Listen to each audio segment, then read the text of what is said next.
नमस्कार दोस्तों, आप देख रहे हैं राजस्थान न्यूज। कौन है भोले बाबा, हादसे के बाद कहां भागा। यूपी के हाथरस में मंगलवार को सत्संग के बाद भगदड़ मच गई। इसमें महिलाएं और बच्चे फंस गए। भीड़ ने उन्हें कुचल दिया और शवों के ढेर लग गए। अब तक 122 लोगों की मौत हो चुकी है। मरने वालों में ज़्यादातर बच्चे, बुजुर्ग और महिलाएं हैं। हाल के साल में ये सबसे बड़ी त्रासदी है। भगदड़ उस समय हुई जब लोग भोले बाबा के चरणों की धूल लेने को टूट पड़े। वॉलंटियर्स ने वाटर कैनन में पानी की बौछार की। लोग फिसले और ज़मीन पर गिरे, फिर एक दूसरे को रोनते हुए निकल गए। हादसे के बाद भोले बाबा फरार हो गए। हादसे के 17 घंटे बाद भी पुलिस को उनकी लोकेशन नहीं मिली। भोले बाबा का आश्रम 30 एकड़ में है। उसमें खुद की आर्मी बना रखी है। यौन शोषण समेत 5 मुकदमे दर्ज है। यूपी पुलिस के हेड कांस्टेबल रहते हुए यौन शोषण का आरोप लगा था। उन्हें बर्खास्त कर दिया गया था, जेल भी गया। बाहर आया तो नाम और पहचान ही बदल ली। हादसा हाथरस जिले से 47 किलोमीटर दूर फुलरई गांव में मंगलवार दोपहर करीब 1 बजे हुआ। उस वक्त भोले बाबा गांव में मौजूद था, लेकिन भगदड़ मचते ही वह फरार हो गया। अब वह कहां है, इसकी कोई जानकारी नहीं है। इस बीच 2 थ्योरी सामने आई। पहली कि बाबा पुलिस की गिरफ्त में है। उसे मैनपुरी के कस्बा पिछवा स्थित राम कुटीर आश्रम में रखा गया है। आश्रम के अंदर बाहर फोर्स तैनात कर दी गई है। मामला ठंडा होते ही पुलिस उसकी गिरफ्तारी दिखा सकती है।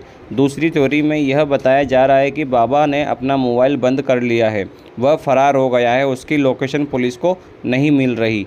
भोले बाबा का असली नाम सूरज पाल है। वह एटा जिले के बहादुरी नगर गांव का रहने वाला है। शुरुआती पढ़ाई एटा जिले में हुई। बचपन में पिता के साथ खेती किसानी में हाथ बटाता था।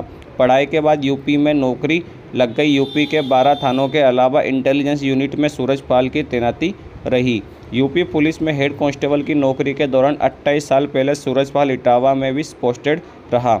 नौकरी के दौरान यौन शोषण का मुकदमा लिखे जाने के बाद उसे पुलिस विभाग से बर्खास्त किया गया।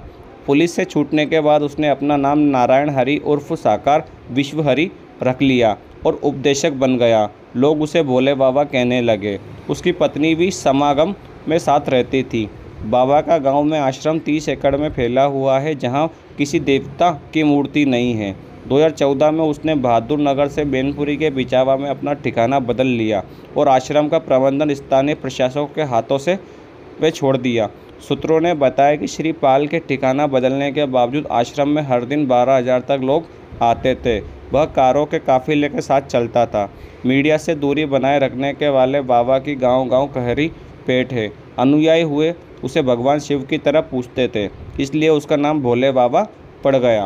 भोले बाबा किसी अन्य बाबा की तरह भगवा पोशाक नहीं पहनता। वह अपने सत्संग में 3 पीस सूट और रंगीन चश्मे में नजर आता था। सूट और बूटा का रंग हमेशा सफ़ेद होता था। कई बार कुर्ता पजामा, सिर पर सफ़ेद टोपी भी लगाकर सत्संग करने पहुंचता था।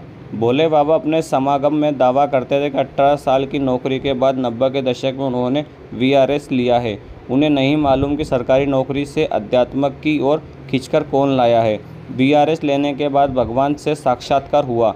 भगवान की प्रेरणा से पता चला यह शरीर उसी परमात्मा का अंश है। इसके बाद उन्होंने अपना जीवन मानव कल्याण में लगाने का फैसला कर लिया। वह कहते हैं, मैं खुद कहीं नहीं जाता, बल्कि भक्ति मुझे बुलाते हैं। भक्तों की परिषद पर अलग अलग स्थानों पर घूमकर समागम करते रहते हैं।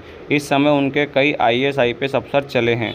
अक्सर उनके समागम में राजनेता और अफसर पहुँचते हैं। शादियाँ भी कराई जाती है। पल पल की खबर पाने के लिए दोस्तों चैनल को लाइक करें, सब्सक्राइब करें और शेयर करें।